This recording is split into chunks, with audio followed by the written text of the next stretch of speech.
Economics সম্পর্কে জানে, তারা সায়েন্স সম্পর্কে জানে। আপনি এগুলি পড়েন না, আপনাদের ইংরেজি শিখা হইলো হারাম। আপনারা তো এটা মনে করেন। এই যে আপনি না একটু আগে ইলিয়াস একটা ভাই, কথা বললেন না? এই কথাগুলোর সাথে আমি একটু একেবারে ভদ্রভাবে দ্বিমত পোষণ করতেছি ভাই। আমি বলি ভাই, এই তর্কে যায়েন না, আমাদের যে এই তর্ক গেলে আবার অনেক লম্বা হয়ে যাবে। ওই তর্কে যায়েন না। ইসলামের মধ্যে কি কোরআন শরীফে ইকোনমি আছে? হ্যাঁ, কোরআন সুন্নাহয় অবশ্যই ইকোনমি আছে। এই কোরআন শরীফের কোন জায়গায় আছে ইকোনমি? এই যে আপনি যেভাবে এখন সুনির্দিষ্ট বলতেছেন কোরআন সুন্নাহর কোথায় আছে, আপনি আল্লাহ রাসূল কিন্তু সাল্লাল্লাহু আলাইহি এটা ওয়াসাল্লামের এই জিন্দেগি এই বক্তব্য আবার কাট করে নিয়ে যায় পাবলিক আবার অন্যভাবে দিবে। কিন্তু আমি বলছি যে কোরআনে সবকিছু আছে। কিন্তু কোরআনে কি আপনি বললেন খালি কোরআন শরীফটা আপনি পড়লেন।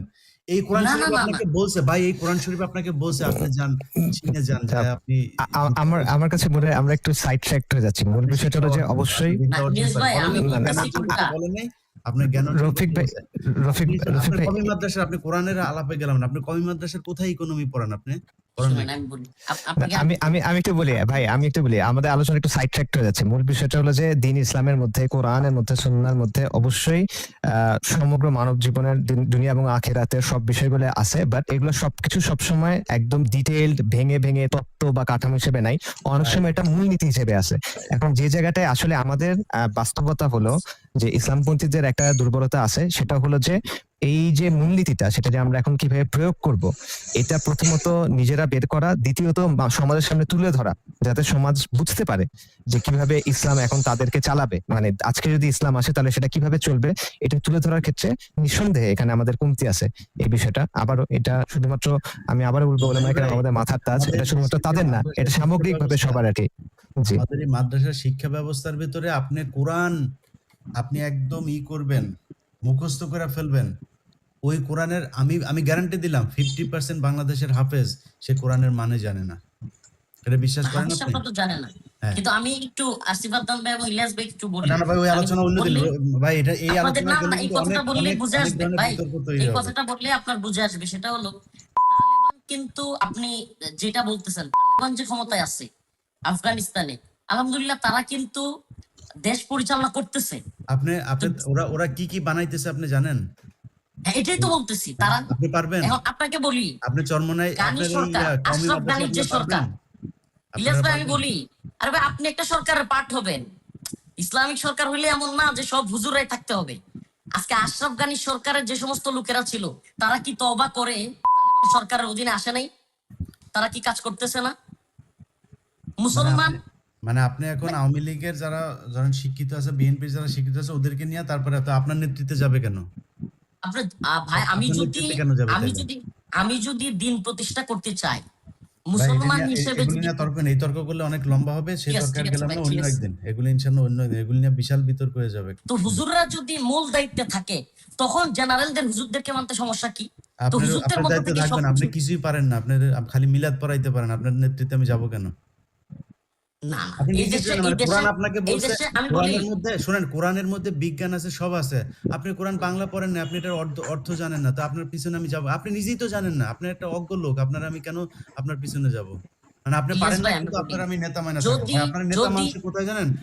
আপনাকে আমি এই কথা বলি, ওলামায়ে কেরামের প্রতিনিধিত্ব করতেছি, যেজন্য ভাই আপনার কথাগুলোতে আমি নেতা মানি না। দরকার, কারণ আপনি পারেন না তো আর কিছু। ইলিয়াস ভাই, আমাকে নেতা মানবেন না। আপনি কেন বলতেছেন যে আপনি ওই যোগ্যতা নাই? আলেমদেরকে মানবেন না? বাংলাদেশে এমন অসংখ্য আলেম দেখাইতে পারবো, আপনি যে কোনো বিষয়ে যদি জিজ্ঞেস করেন, অন্য সাধারণের চাইতে কম জানে না, আপনি দাঁড় করাইতে পারবো। নাম বলেন। আমি ইলিয়াস ভাই, আমি অনেকের নাম বলতে পারবো। আপনি যদি নাম বলেন, একজনের নাম। কার নাম বলতে হবে বলেন? কি বিষয়ে বলেন? আপনি কোন ইকোনমিক্স এর বিষয়ে মামুনুল হক সাহেব হুজুর জানে? অবশ্যই জানে। শাইখুল হাদিস আল্লাহ মামুনুল হক সাহেব জানে। হ্যাঁ জানি। হ্যাঁ জি আমি জানি না মামুনুল হক কি জানে, আমি জানি না। হ্যাঁ, ইকোনমিক্স এর উপরে উনি পড়াশোনা করছেন। সেই পড়াশোনা কমই মাদ্রাসায়। আরে ভাই, কমই মাদ্রাসায় সব থাকতে হবে কেন? তাহলে ভার্সিটিতে কি? ভার্সিটিতে কোরআন আছে? ভার্সিটিতে কোরআন আছে? কোরআনের যেই জ্ঞান আপনার দরকার, কোরআন আপনাকে, যে আপনি বলেন না কোরআনে আছে, আপনাকে কিন্তু আমি কোশ্চেন করেছি কোরআনের কোথায় আছে, আপনি কিন্তু উত্তর দিতে পারেন নাই। আপনাদের মামুনুল হক সাহেব যখন বক্তব্য দেন, ওনার আশপাশের লোকজন স্টেজ থেকে পড়ে যাওয়ার অবস্থা হয়ে যায়, যেই ধমক উনি দেন। জেলখানায় ছিলেন, জেলখানায় কেন গিয়েছিলেন সেটাও আমরা জানি। আপনি সারা দেশে মোদি বিরোধী আন্দোলনের লোকজনকে আপনি রাস্তায় নামাই দিলেন। এরপরে আপনি গার্লফ্রেন্ড নাকি বউ নিয়ে আপনি ইয়েতে গেলেন, রিসোর্টে গেলেন, তো আপনার এত যৌন উত্তেজনা উঠে গেল, আপনি তখন এমন পরিস্থিতিতে আপনি ভাই এই আরেকটু ইলিয়াস ভাই আরেকটু মানে নমনীয় হব, শালীনতার সাথে আরেকটু বললেন। নমনীয় হব, মানে বলেন ঠিক আছে, মানে কথা যদি গুলো আমরা থামাবো না আপনাকে, ও কিন্তু আচ্ছা, আরেকটু নমনীয় হয়ে বলি। মানে উনি যে এই ইয়েতে গিয়েছিলেন, মানে রিসোর্টে স্ত্রীর সাথে দেখা করতে গিয়েছিলেন, একান্তে সময় কাটাতে গিয়েছিলেন। তো এই যে উনি ওই সময় গিয়ে তারপরে ধরা-টরা খেলেন। তারপরে জেলখানায় যাওয়ার পরে যেই মানুষগুলো, কেন বললাম জানেন কথাগুলো কেন বলছি? কারণ ওই জেলখানার মানুষগুলোর পরিবারের সাথে নানানভাবে আমি কিন্তু সম্পৃক্ত। যারা উনাকে নিজের, আপনি নিজে জেলে ছিলেন, আপনি জানেন সেখানে পানির স্বল্পতা, গোসল করার, উজু করার জন্য অ্যা পানি পাওয়া যায় না। অনেকের গোসলের পানি ২-৩ জনের পানি উনাকে দিয়ে দিয়েছেন। বাড়ির থেকে একটু খাবার গিয়েছে, সেই খাবার হুজুরকে দিয়েছেন। এই মামুনুল হক বের হয়ে কারোর কথা মনে রাখে নাই। যদি মনে রাখতো, আপনাদের এই আলেমরা যদি, আপনারা যারা জেল থেকে বের হয়ে এখন বাইরে আছেন, হেলিকপ্টারে চড়ে, চড়ে বিভিন্ন জায়গায় মানুষকে বুঝাইতে যান, আপনারা যদি মনে রাখতেন আজকে এই লোকগুলো জেলখানায় থাকতে হইতো না। আপনারা যদি বলেন 99% এই দেশের আলেমরা তাদের অতীত ভুলে গিয়েছে। এখন সবাই আছে, কে কোন দলের সাথে মিশবে, কোন দল থেকে কয়টা আসন নিবে, এটা নিয়ে নানান ধরনের ব্যস্ততার ভিতরে আছে। এই পরিস্থিতি যদি চলতে থাকে, ছালা আবারও সবাই হারাবেন।